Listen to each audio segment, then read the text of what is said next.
My name is Asya Pereltsvaig, and I will be your instructor for a 5-part course called Vanished Kingdoms of Eastern Europe, and it will be taught in April in the spring semester.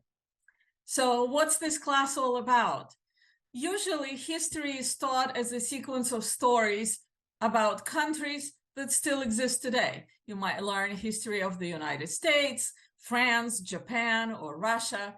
But in this class, we're going to do things differently. We're going to look at 5 locations, 5 countries that once existed in Eastern Europe.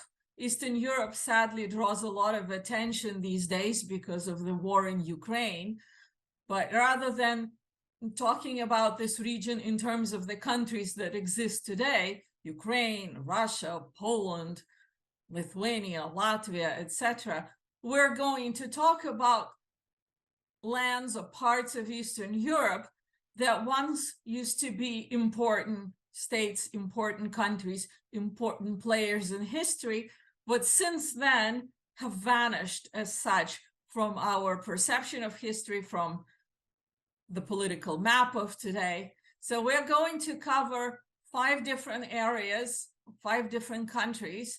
In each session, we'll take a different area, such as Lithuania, which we'll see that wasn't always in the territory of present-day Lithuania. We'll talk about Grand Duchy of Lithuania, that once was the largest country in Europe, or the largest country entirely in Europe.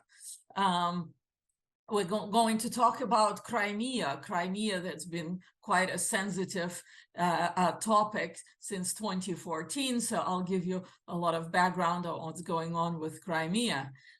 We're going to talk about East Prussia.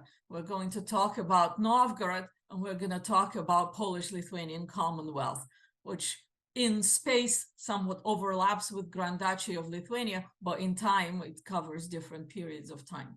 So we're going to cover 5 different countries that were once really important, powerful players and have since disappeared.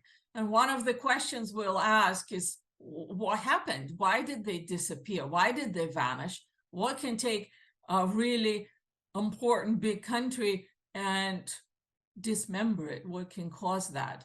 But we will also see what predated those once powerful states and what they turned into, because obviously the part of land didn't go anywhere. It's just that the state ceased to exist. So this will be the topic of our 5-session course, Vanished Kingdoms of Eastern Europe. I hope to see you all in the spring, and in the meantime, happy holiday season.